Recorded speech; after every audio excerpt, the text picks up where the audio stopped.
Sebuah pertanyaan imajiner, mungkin andai Pak Prof dipanggil menjadi saksi tim pembela Ahok misalnya. Mohon maaf nih kalau pertanyaannya kurang berkenan. Misalnya untuk menjelaskan kaitan ayat Al-Maidah ayat 51. Apakah bersedia atau tidak? Seandainya kalau tidak bersedia, mengapa alasannya? Pun kalau bersedia, mengapa bersedia dan apa yang akan disampaikan? Mengingat pertanyaan ini juga menjadi tantangan dalam membumikan Al-Quran di era modern. Terima kasih. Assalamualaikum. Yang lagi rame sekarang adalah Ahok dan Hoak. Dua kalimat yang mirip tapi beda. Kalau boleh saya bertanya. Boleh. Deg-degan jadinya. Selama ini masyarakat hiruk pikuk membicarakan tentang surat yang sedang menjadi primadona di negara kita. Sebagai seorang mufasir yang ditunggu-tunggu pendapatnya, yang saya yakin semua rakyat Indonesia bahkan mungkin mata dunia pun tertuju kepada Prof. Poinnya karena waktu kita sangat sempit. Oke. Kira-kira bagaimana menurut Bapak pernyataan Ahok yang sangat melukai hati orang Islam? Apakah diiyakan atau menurut Prof sendiri tidak bermasalah mengenai ayat yang sedang mendiskreditkan orang Islam? Ataukah bagaimana? Itu yang pertama. Terus kemudian yang kedua, saya pernah bertanya pada salah seorang dosen. Mohon maaf mungkin ini agak menyimpang. Kalau saya baca bahwa Prof. Quraisyihab ini dalam merujuk tafsir Al-Mizah ini banyak memakai pendapat-pendapat dari Toba-Tobai. Itu kenapa? Mohon jawabannya. Toba-Tobai. Iya. Ya.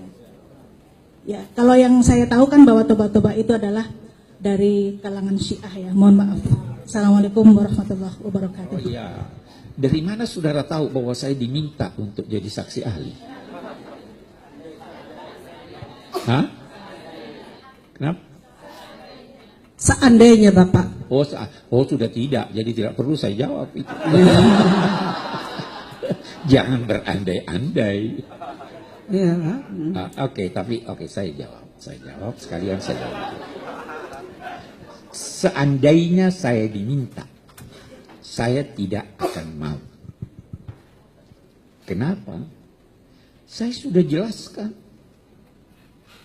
Sudah beredar penafsiran suratul Maidah yang direkam dan beredar dari apa yang saya jelaskan di Metro TV. Sudah. Yang tidak dengar itu bisa buka tafsir Al-Misbah.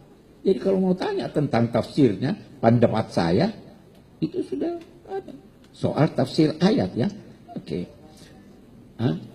Satu hal. Saya jelaskan lebih jauh. Kata wali bisa bermacam-macam. Ya kan? Asalnya dekat. Ada pertanyaan yang muncul. Apakah Anda tunggu dulu. Kedekatan itu sampai di mana? Ya kalau kita katakan,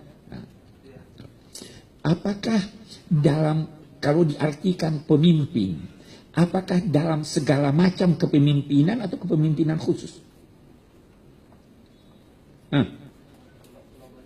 Segala macam kepemimpinan tidak boleh. Bagus. Bukankah Nabi pernah dipimpin oleh seorang penunjuk jalan ke Madinah?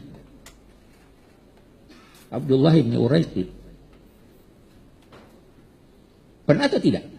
Yang nggak tahu sejarah dia bilang tidak. Maukah Anda dipimpin oleh non-muslim di dalam suatu perjalanan? Dia jadi pilot. Orang non-muslim antara Anda sampai Jeddah. Mau enggak? Mau. Kalau Anda disuruh pilih Ada muslim yang baru lulus, ada non muslim pandai. Mau naik pesawat yang mana? Kan tidak.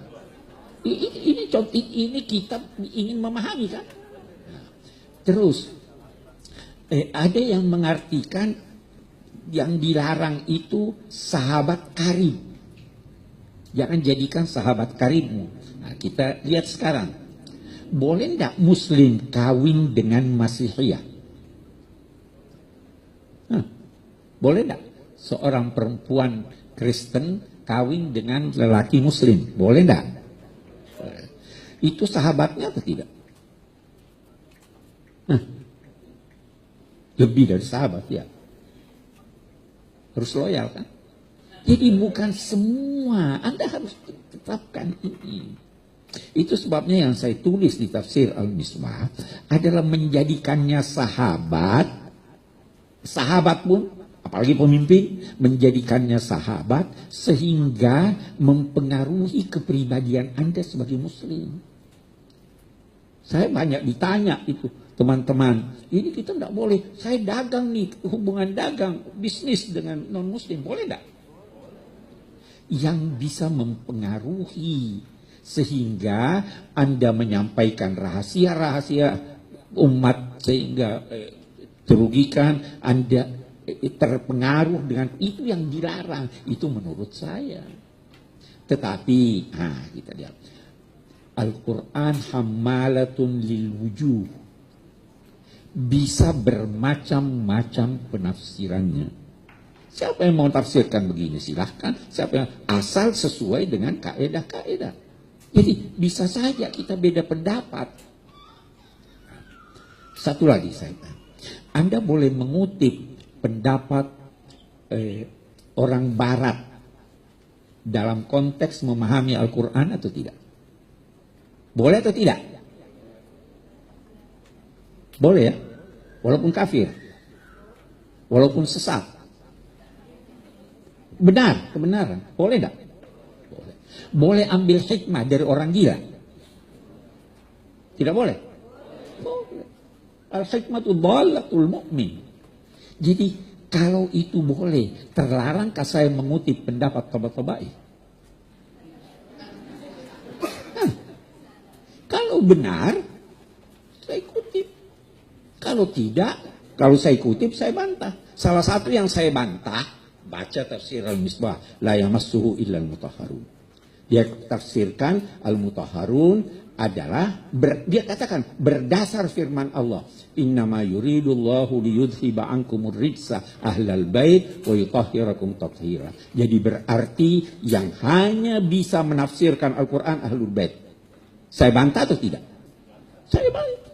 Saya bilang enggak mungkin. Ya kan? Jadi jangan alergi sama pendapat orang lain. Apakah kalau sudah saya ada tuh yang ini, saya pernah ke Iran diundang ketemu siapa namanya, ketemu ini presidennya yang sekarang ini siapa lagi namanya, siapa? Khamenei.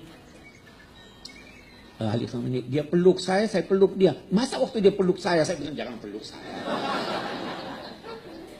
Nah, ini buktinya Syiah nih. Saya bilang ya Allah, ini Allah. Ya kan?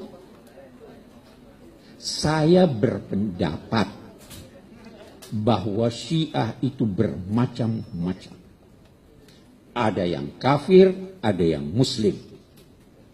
Tapi kita kita berbeda dalam sekian banyak hal. Sebagaimana kita berbeda, Syafi'i berbeda dengan Malik, ada juga perbedaan antara Syiah Imamiyah dengan tidak. Tapi mereka muslim. Buktinya mereka muslim, mereka pernah memimpin jadi ketua organisasi konferensi Islam. Buktinya mereka muslim, mereka diperkenankan oleh Saudi Arabia untuk pergi haji. Ya kan?